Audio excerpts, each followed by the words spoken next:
The Innovators Network. Welcome to the Killer Innovation Show, the longest continuously produced podcast in history. Each week, Phil McKinney brings you the insights and strategies to amplify your creativity and innovation skills. Here's your host, Phil McKinney. Hello and welcome. I'm Phil McKinney. This week, we are reaching deep into the archive and bringing you one of our most downloaded shows. Enjoy.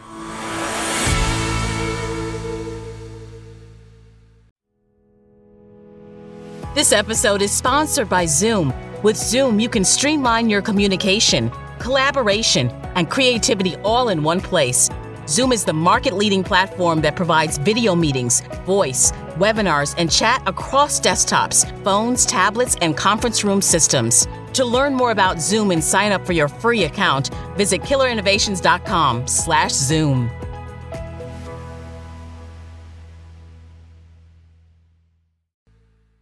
As an innovation leader, one of your key missions is to motivate your teams, support your teams, and help them learn good innovation habits.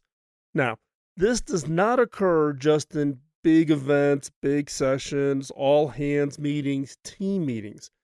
This process of actually encouraging good innovation habits needs to occur in each and every moment, each and every interaction you have with your team. So what I'm going to share with you today are the 6 questions I ask. Now, I don't ask all 6, but I tend to weave these in and out in every one-on-ones that I have with my direct staff and when I do skip levels, meaning I meet one-on-one for the individuals who actually meet with my direct staff. So that way, they're hearing directly from me, and I'm hearing directly from them. Now, here are the 6 questions. Now, you have to understand a little bit of context of how I operate. One is this year in my organization, we are really embracing a redefinition of setting objectives. I've always hated the objective setting process. I think it can be somewhat limiting. Sometimes people will use it as a scorecard for end-of-year performance or bonus calculations. And what I look at objectives for is to kind of convey the long-range vision. So this year, we've actually put out what we call the 3-year long-range goals. So these are goals that will last for 3 years. This is to kind of get people out of the 1-year kind of traditional budget / bonus / pay increase thinking and really to think long term. And then you set your objectives of where you're going and then key results of how you're going to get there. So if you're not familiar with OKRs, go online. There's lots of information about it. It started with Andy Grove at Intel back in the 80s, who I fortunately had the opportunity to actually spend some time with Andy when he was at Intel. And I was a young buck engineer. I was doing some work for Intel at the time. And I got my ears boxed by Andy. That's a whole different story. But what I'm going to share with you are the 6 questions that I weave in or part of the conversations that I have with, like I said, my direct reports and my skip levels. So I meet one-on-one with the people who will report to my direct reports. Now, I don't just run through the list each and every time, but you'll get a feel for why I ask these questions and why they're important and how they reinforce good innovation habits. But more than just innovation habits, it's also just about good leadership, because everybody that I'm meeting with, I should say not everybody, 90% of those people that fall into my direct reports in the skip levels are leaders themselves. They have people reporting to them.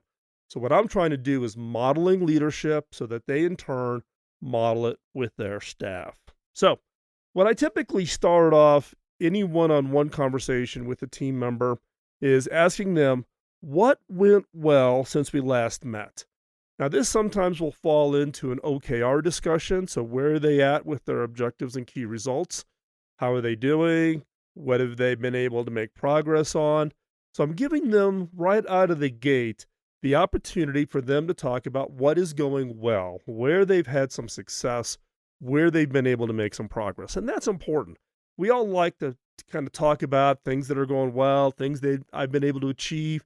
We're all looking for that kind of, pat on the back. Look, it's hard to go through a career and not have anybody act as your cheerleader. And as a leader, you are the cheerleader for your people. There to motivate, you're there to steer them, you're here to guide them, coach them, mentor them. So do the job.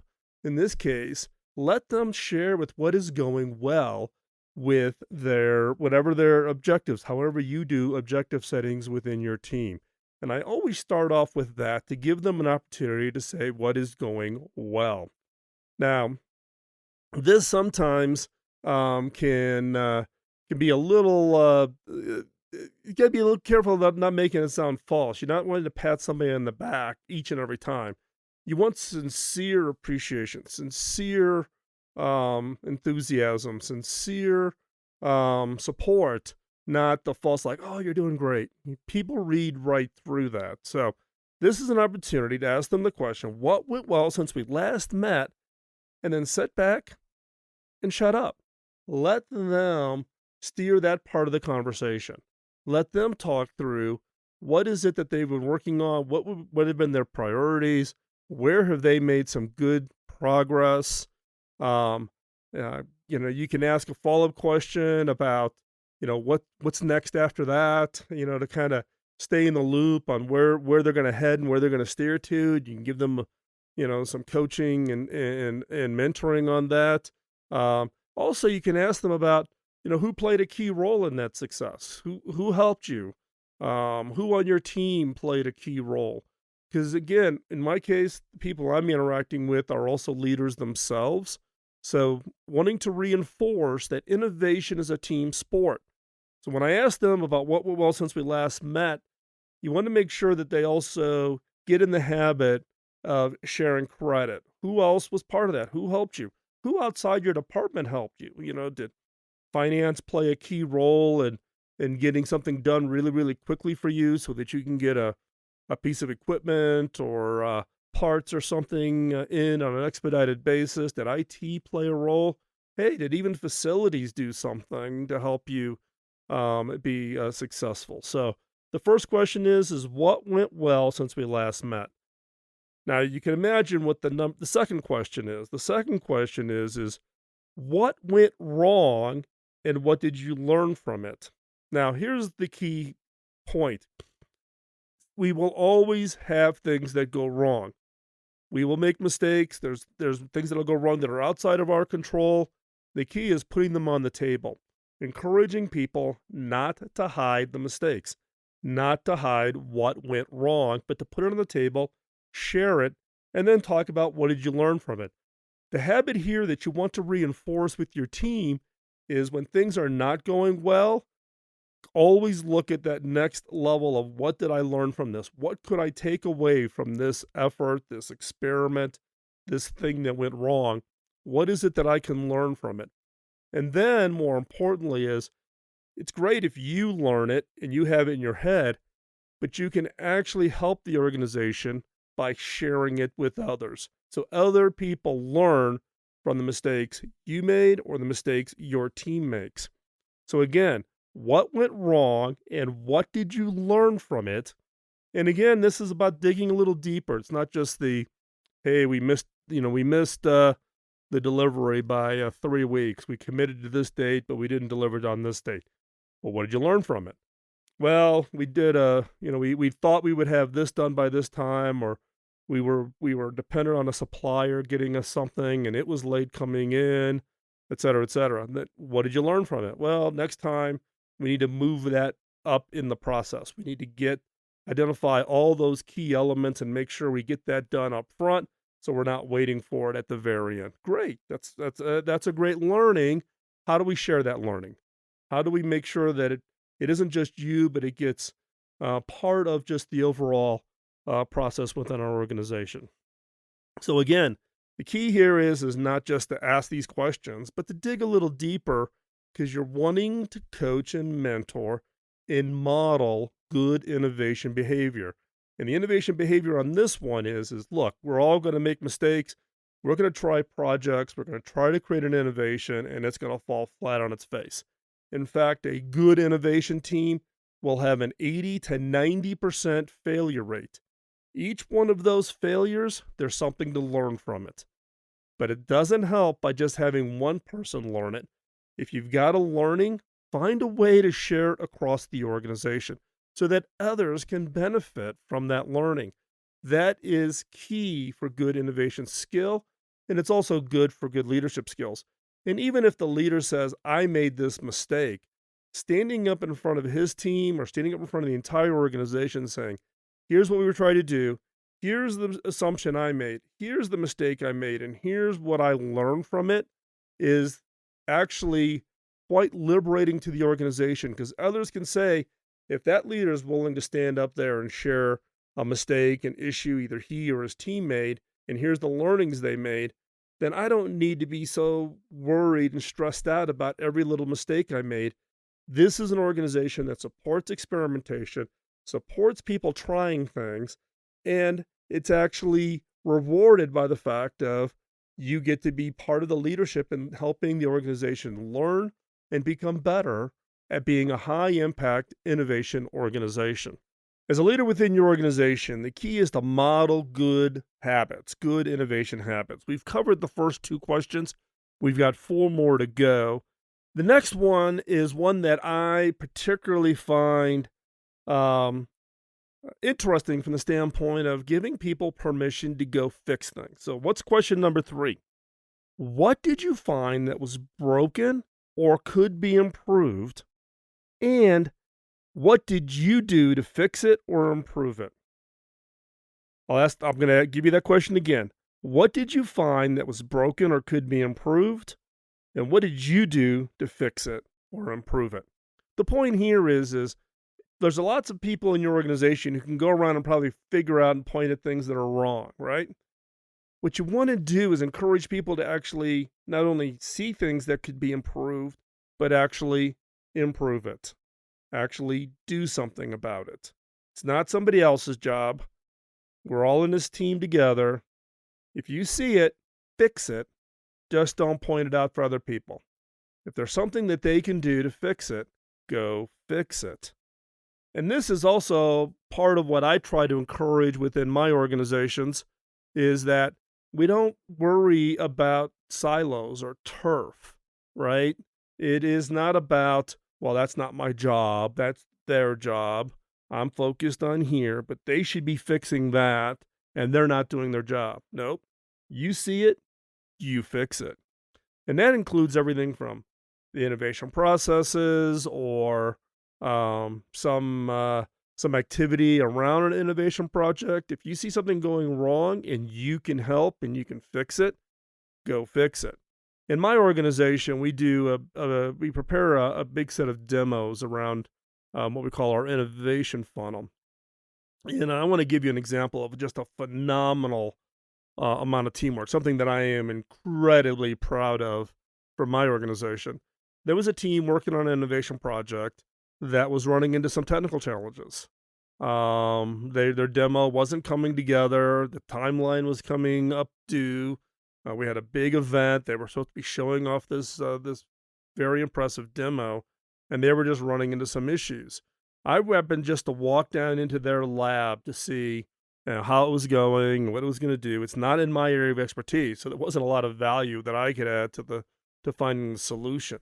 But when I walked in, there was actually people from all over the organization, all contributing their bits and pieces of expertise to do whatever they could do to help that team achieve that their objective of having their demo ready.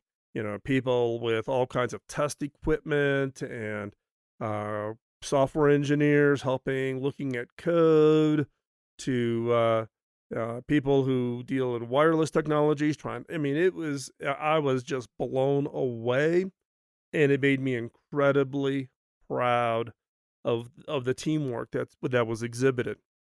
This is what you need in a high impact innovation organization. So the question again is what did you find that was broken or could be improved?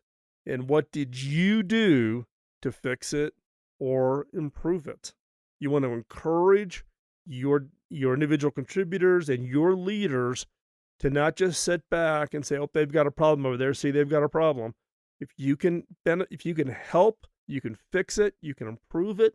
It's in everybody's job function to go help and go improve, and it breaks down the silos within organizations. And for me, silos are the number one angst for me and for preventing innovation success. And then this also kind of feeds into the next question. Question number 4. What did you do to help create a motivating environment? And then that's our kind of a follow-on question to that is, who did you catch doing something right? So, what did you do to help create a motivating environment? And who did you catch doing something right? So the motivating environment is encouragement, um, pats on the back, recognition. Um, we in my organization we do cards and gift cards, right? So if somebody from a completely different part of the organization helped your team out and do something, you could submit them for recognition, and they get a gift. They get a American Express, Visa, MasterCard gift card that they can go take their family out to dinner as kind of a recognition. How do you create a motivating environment? If someone stops you in the hall and pitching you an innovation idea, how are you reacting? What's your facial expression? Do you have your arms folded across your chest, or do you lean in to give them a feeling that you're really engaged, you're listening? Do you smile? Do you give them a sense of encouragement, or do you walk away saying, we've already tried that, right? How do you create a motivating environment? And then as a leader, who did you catch doing something right? Right? So they exhibited a good habit. Somebody on a team actually crossed over into the silos and helped someone with their innovation project, with their demo, and that made that demo a success. You caught somebody doing the right thing. What did you do? Did you go up and thank them? Did you go up and recognize it? Did you go up and encourage them? What did you do? So what did you do to help create a motivating environment? And who do you catch doing something right? And the best way to motivate is when you find someone doing something right, reinforce it. Make a public recognition so everybody sees that what they did is the actions that you're looking for within your team and within your organization. So part of creating that motivating environment is to find people doing the right thing and make a public recognition to say, hey, Joe, you did the right thing. I really appreciate that. That's a great example of teamwork. And that project became even more successful because of your contribution. Thank you. And by doing that in a public forum, people go, that's what I need to do to get good recognition and get good reward for doing the right thing. It helps point out to others the habits and activities, good innovation habits, that you want your entire organization to do. Now, some of this may sound pretty logical. If you've been a leader for a long time, you might say, "Oh, I know this," right? Trust me. I've been a leader for a long time. I've been a senior executive of a public company since 1996. But you tend to forget, right? These are just good reminders, and these are things that you don't stop. You just don't do it and think, okay, I got my team kind of on track. I don't have to do this anymore. You need to do this every time, every one-on-one going forward, because it's really easy for you as a leader to step back and slide out of the habit. And then it's just as easy for your team members to slide back and fall back into old habits. These are things and reinforcements that just need to happen over and over and over again. So far, we've covered 4 of the 6 questions. We're talking about the 6 questions great leaders ask their employees. We've covered the first 4. What's number 5? Number 5 is, what roadblocks are you facing that I could help clear for you and your team? What roadblocks are you facing that I could help clear for you and your team? This reinforces the role of what a leader is. I jokingly sometimes will remind leaders that their job is to be the BS filter. Their job is to keep the BS away from their teams so that their teams can be productive, right? So, albeit I may be a CEO, but my job is to try to keep my teams shielded away from all of the outside BS going on so that they can stay heads down and focus on what it is important. And that is for us, since we are an R&D and innovation lab, it's about people working on the next great idea. So for the roadblocks, it could be anything. It could be, something as simple as getting something approved through purchasing. It could be getting a piece of equipment or getting approval for something completely differently. Now, many cases, after I've asked this question a few times, most people will stop asking, right? Because they feel like kind of sounds a little silly. This is something pretty minor. I try to reinforce with them that anything that I can do to help, given, in many cases within my organization, my technical skills are not a value add to the work that they're doing. I've got, unbelievably brilliant people on my teams, and they are doing absolutely amazing deep science, deep technology innovation work. And the best thing that I can do is to stay the heck out of the way and keep everything else away from them. So I have to constantly remind them that it doesn't matter how small or how minor. If they can take care of it themselves, they should take care of it. What I'm looking for are the things that they've tried to take care of, they can't get taken care of, or something that just is a repeated thing.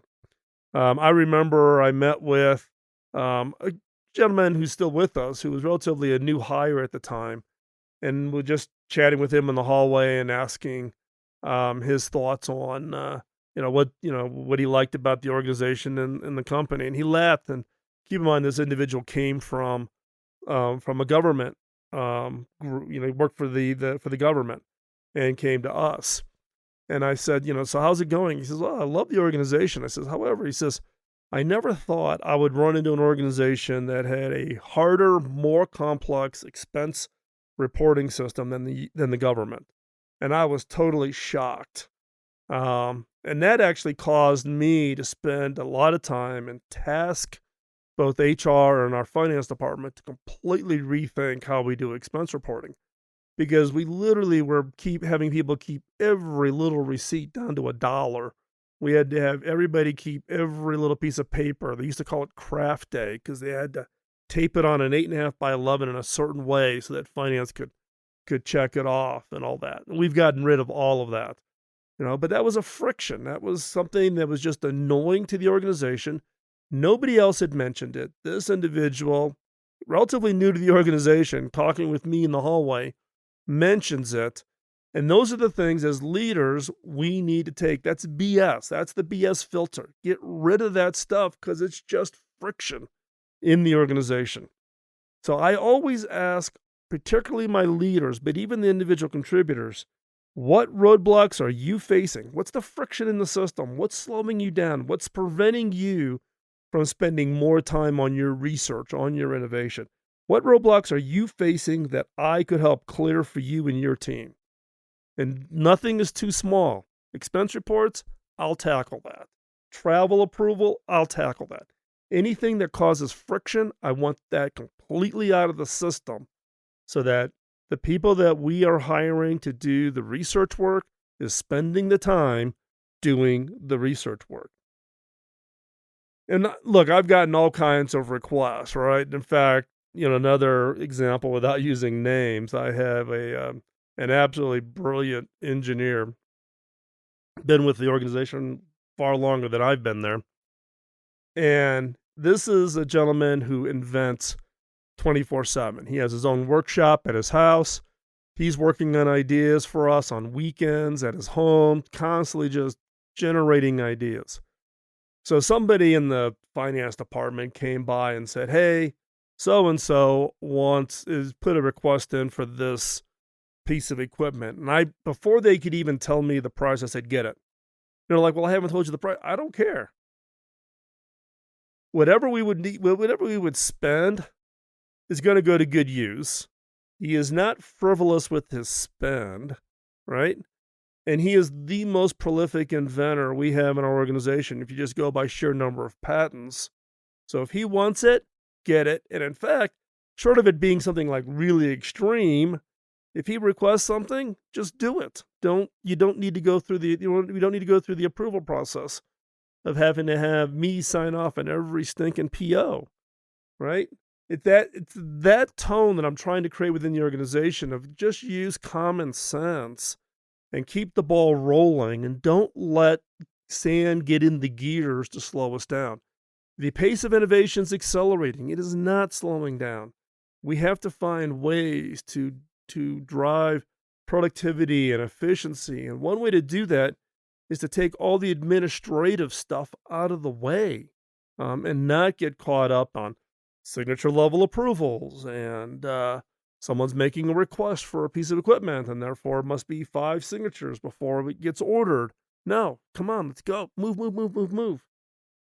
So what roadblocks are you facing that I could help clear for you and your team? And the 6th question, this is kind of that open-ended question near the end of the session, is what else would you like to talk about? Is there something on your back of your mind that maybe you're kind of been hesitating to talk about? What is it? Open forum, direct talk is appreciated. We actually, we have a core value of what we call candor with respect.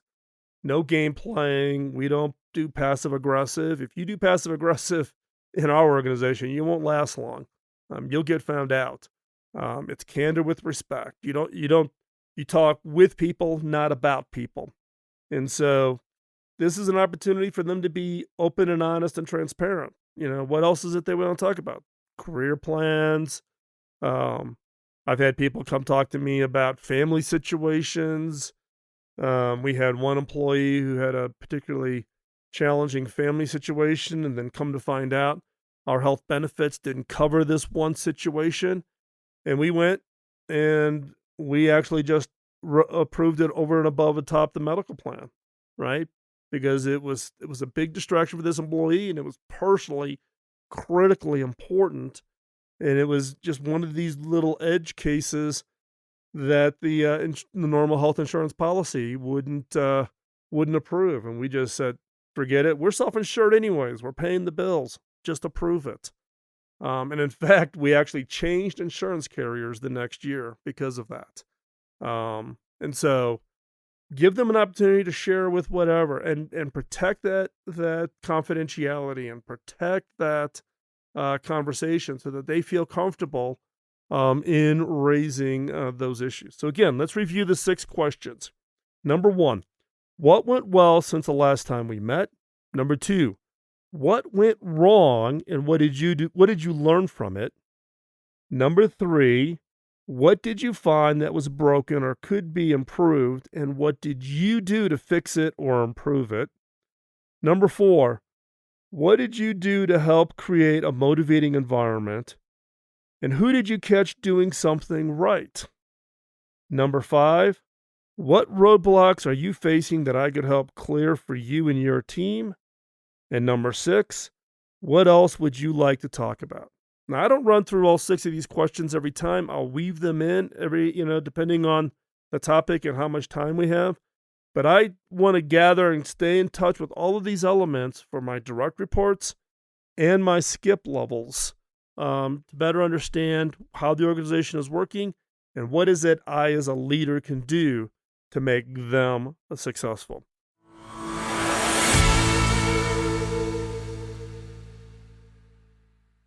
Thanks for the time out of your busy schedule today to join us here on the show. Hope you found today's episode helpful.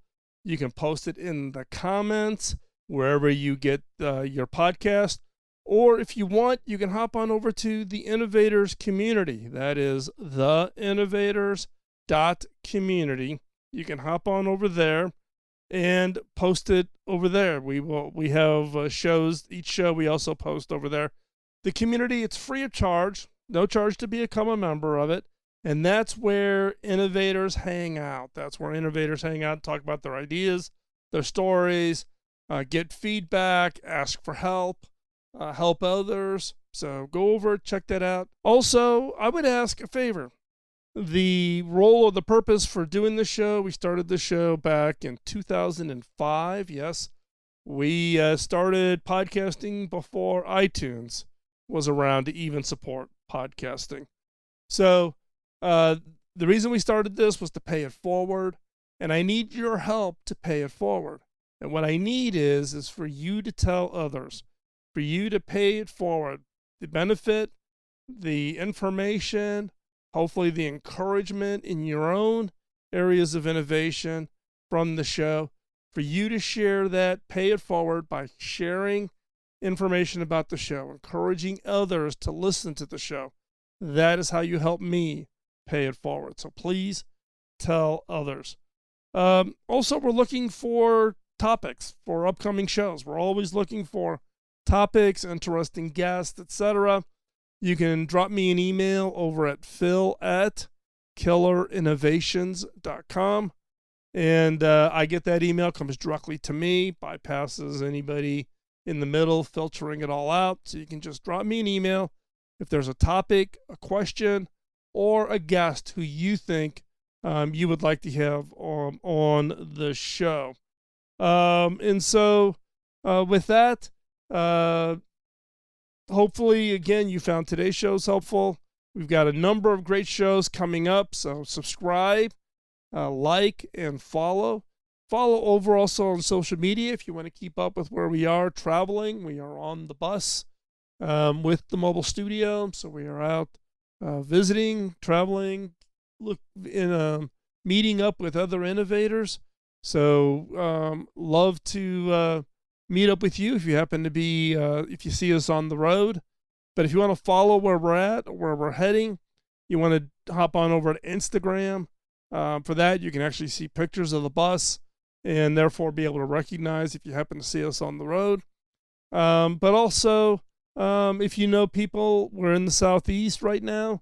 So if you know of innovators, people that have got interesting stories, would love to hear about that. So follow us on social media, again, LinkedIn, Instagram, and the Innovators Community being the three that I am most active on. So with that, thanks for listening. We'll be back next week with another episode, and we'll talk to you then. Bye-bye. Podcasting nonstop since 2005, this has been the Killer Innovation Show on the Innovators Network. This show is distributed by the Innovators Network. For more information and other great shows and content, visit theinnovators.network.